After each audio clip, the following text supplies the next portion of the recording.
আল্লাহ সৃষ্টির সেরা বানাইছে, তাই শুধু নামাজ রোজা হজ যাকাত কয়টা আপনার দায়িত্ব না? দায়িত্ব কি? কুনতুম খায়রা উম্মাহ, আল্লাহ বলে তোমরা সৃষ্টির মাঝে সেরা, সকল মাখলুকের মাঝে সেরা, সকল প্রজাতির মাঝে সেরা। উখরিজাত লিন্নাস, তোমাদেরকে মানব কল্যাণের জন্য বানানো হয়েছে, দায়িত্ব দেয়া হয়েছে। তোমরা ব্যক্তিগতভাবে একা একা শুধু আমল করার জন্য আমি বানাই নাই। ব্যক্তিগত আমলের জন্য ফেরেশতারা আছে, অন্য অন্য মাখলুক আছে। আমি আল্লাহর কথার বাহিরে কেউ চলে না। তুমি আমার কথা শুনে মসজিদে গিয়ে 5 ওয়াক্ত পড়বা নামাজ, রমাদানে হজ করবা, বছরে একবার যাকাত দিবা, এই তোমার দায়িত্ব শেষ? কয় না, এগুলোর জন্য মাখলুকের অভাব নাই, বরং তোমাকে সৃষ্টির সেরা বানাইলাম, এগুলো তোমাকে করিতেই হবে। এগুলো অন্য মাখলুকও করে, তবে তুমি যেহেতু সেরা, তোমার অতিরিক্ত দায়িত্ব আছে যেটা অন্য মাখলুকের নাই। তুমি সেরা, তোমার দায়িত্ব আরেকটা, তুমি খেলাফতের কাজ করবা। উখরিজাত লিন্নাস, তুমি একা একা বেহেশতে যাইবা না, তুমি একা একা জান্নাত খুঁজবা না। তোমাকে আমি মানুষের জন্য দায়িত্ব দিয়েছি, মানবতার জন্য বানাইছি। তুমি স্বার্থপর হবে না।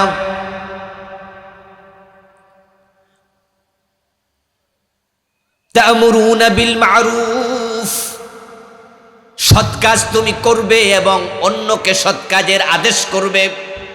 তোমাকে আমের বানাইছি, তুমি আদেশকারী। বিল মা'রুফ, ভালো কাজের, শুধু ভালো কাজ করবে এটা না, তুমি আমের।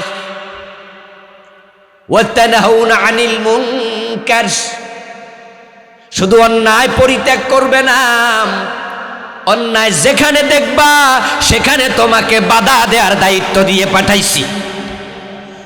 তুমি সমাজে থাকতে ওই সমাজে অন্যায় হতে পারবে না।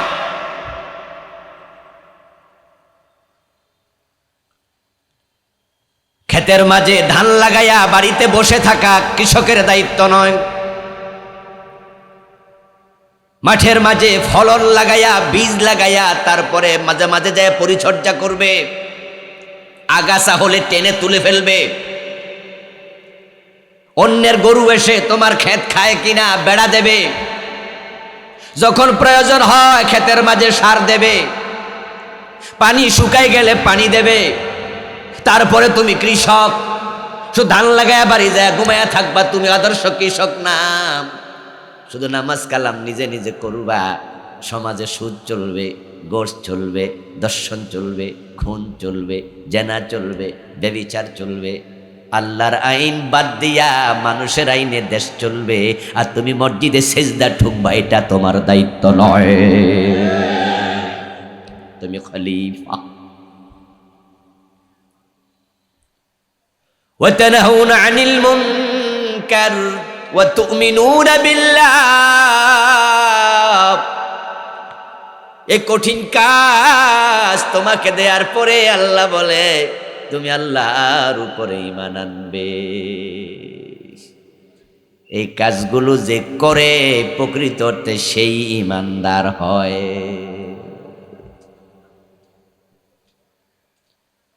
প্রিয় ভাইরা, আল্লাহ তাআলা আমাদেরকে দায়িত্ব দিলেন, খেলাফতের কাজ দিলেন মানুষের। এখন বাংলাদেশের দিকে তাকান, আমরা সৎ কাজের আদেশও করি না, অন্যায় নিষেধও করি না, বরং নিজে নিজে ইবাদত করে জান্নাত খুঁজতেছি, এবং জমিনে আল্লাহর খেলাফত নাই। 53 বছরে শয়তানের খেলাফত চলছে। আমাদের বাংলাদেশে 53 বছরে আল্লাহর আইনে চলে না, ব্রিটিশ আইনে চলে। এর চেয়ে বড় অন্যায় আর কি হতে পারে? এর চেয়ে বড় নিকৃষ্ট কাজ আর কি হতে পারে জমিন আল্লাহর খলিফারা উপস্থিত, অথচ জমিন আগাছায় ভরে গেছে, পুরা জমিন আগাছায় ভরপুর, আর আল্লাহর খলিফারা বসে আছে। ভালো করে শুনুন, আল্লাহ তাআলা আমাদের বাবা আদমকে বানায়া 1 নাম্বার খেলাফত দিলেন, সকল ফেরেশতাকে দিয়ে সেজদা করালেন, আমাদেরকে সৃষ্টির সেরা ঘোষণা দিলেন। তিনি আমাদেরকে 1 নাম্বার জায়গায় রেখে আদম সন্তানকে বড় সম্মানিত করেছি, খেলাফত দিয়ে সৃষ্টির শ্রেষ্ঠ মাখলুক বানিয়ে। সাথে সাথে আবার বললেন সুম্মা রাদাদনাহু আসফালা সাফিলিন, আবার তাদের কিছু মানুষকে আমি সবার নিচে নিক্ষেপ করে ফেলে দিয়েছি। সুম্মা রাদাদনাহু আসফালা সাফিলিন, আসফাল সবার নিচে ফেলে দিয়েছি। উলাইকা কাল আনআম, যাদেরকে নিচে ফেলে দিয়েছি এগুলো আর মানুষ না, এগুলো পশু। কাল আনআম, এগুলো পশুর মতো। বাল হুম আদাল, আরো নিকৃষ্ট। আসফাল, এর নিচে আর নাই। কিছু মানুষ যাদেরকে আল্লাহ শূকর এবং কুকুরের নিচে ফেলে দিয়েছেন, তাদেরকে বলছেন উলাইকা হুম শাররুল বারিয়া। সূরা বাইয়িনাতে বলছে এগুলো সৃষ্টির মাঝে সবচেয়ে খারাপ, সবার নিচে। আসফাল, এর নিচে আর কেউ নাই, কুত্তাও নাই, শূকরও নাই। শাররুল বারিয়া, সৃষ্টির মাঝে সবার নিচে। আর যারা খেলাফতে টিকে আছে উলাইকা হুম খায়রুল বারিয়া, আমার আল্লাহ বলে তারা টোটাল মাখলুকাতের মাঝে সবার উপরে। এখন আপনি কোথায় থাকতে চান? কোথায় থাকতে চান নিজে সিদ্ধান্ত নিন। কিছু মানুষের সম্মান আল্লাহর কাছে আল্লাহর আরশের চেয়ে বেশি, আল্লাহর কাবার চেয়ে বেশি। আবার কিছু মানুষ শূকরের চেয়ে, কুকুরের চেয়ে আরো নিকৃষ্ট। খায়রুল বারিয়া, আরশও একটা বারিয়া।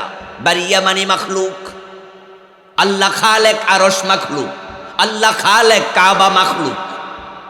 আল্লাহ ছাড়া সব মাখলুক। আর মানুষ মাখলুকের মাঝে 1 নাম্বার। সুবহানাল্লাহ পড়েন। আরশও মাখলুক। এজন্য এতে মোমেন আল্লাহর খলিফাগুলো যতদিন পৃথিবীতে থাকবে ততদিন কিয়ামত হবে না। তাদের সম্মান এত বেশি, ঈমানওয়ালার সম্মানে আল্লাহ কিয়ামত করবেন না। যদি একজনও থাকে, قال رسول الله صلى الله عليه وسلم لا تقوم الساعة على أحد يقول الله الله আল্লাহ আল্লাহ বলার মতো একজন মুমিন যদি থাকে কিয়ামত হবে না। মুমিনের এত দাম আল্লাহর কাছে, এত সম্মান। হ্যাঁ, একদিন কিয়ামত হবে। যেদিন কিয়ামত হবে, কিয়ামত হওয়ার সময়, কিয়ামত হওয়ার 1 মুহূর্ত আগে আরশও আছে, কুরসি আছে, লৌহে মাহফুজ আছে, কাবার ভিটিটাও আছে, দুনিয়ার সব আছে, কিন্তু শুধু মুমিন নাই। তাই মুমিন যখন থাকবে না, আল্লাহ আরশটাও আর রাখবে না, আছাড় মেরে ভেঙে ফেলবে। এতে বোঝা যায় আল্লাহর কাছে আরশের চেয়ে মুমিনের সম্মান বেশি।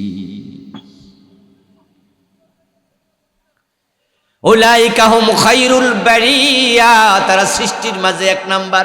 খায়রা খিয়ার ইসমে তাফজিল। আবার সে জায়গায় থাকতে পারবেন না, সবাই নিচে। এখন প্রশ্ন হলো, এত উপর থেকে নিচে গেল, দোষটা কার? আল্লাহর না মানুষের? চুপ করে থাকা যাবে না, কথা বলেন, কনসেপ্ট বলেন। এই যে কিছু উপরে কিছু নিচে, দোষ কি আল্লাহর নাকি? আল্লাহ মানুষকে কোথায় রাখছিল বানাইয়া? তো নিচে গেল কেডা? নিচে তো আপনি নিজে গেলেন, আপনার দায়িত্ব আপনি আদায় করেন নাই। এলাকার মেম্বার পাবলিক বানাইয়া দিছে, কিন্তু মেম্বারের দায়িত্ব কাম না কইরা আপনি উল্টা কাম করছেন। তাহলে জেলখানায় কি পাবলিক যাইব নাকি আপনি যাইবেন? কেন এটা করলেন? মানুষ ভোট দিয়ে এমপি বানাইছে, কথা ছিল সরকারের মালামালগুলো যথাযথ জায়গায় দেবেন, আমানত পৌঁছাবেন, মানুষের দেয়া এই ভোটের সম্মান রাখবেন। কিন্তু আপনি এমপি হইয়া উল্টা আকাম কুকাম করছেন, পাবলিকের দোষ নাকি? জেলে তো আপনি যাবেন। আমার দোস্ত যদি ঠিকঠাক মতো কাম করতো 300 এমপি একসাথে ফালান লাগতো না, ঠিক না? এখন সবাই ফালাইছে, পাবলিক তো আর ফালায় নাই। পাবলিক তো ঠিকই বাংলাদেশে রয়েছে, ওরা সব গাঠি কোটা লইয়া কেন ফালাই গেছে? কারণ তাদের দায়িত্ব পালনে তারা ব্যর্থ। যাহা করা দরকার তা আপনি করেন নাই, আপনি ভুল করলেন। ও দোস্ত, যেই জিনিস যত উপরে থাকে সেটা যদি পড়ে যায় তাহলে সে তত নিচেই নামে, এটাই নিয়ম। 10 হাত উপরে উঠলেন গাছে, হোঁচটকে পড়ে গেছেন, 10 হাতই তো নিচে যাবেন। যদি 20 হাত উপরে উঠতেন, পড়ে গেলে 20 হাত নিচে যেতেন। যদি কেউ 100 হাত উপরে উঠে পড়ে 100 হাত নিচে যাবে। আল্লাহ রাখছে সবাইর উপরে, যদি থাকতে না পারেন পড়লে যাবেন সবার নিচে।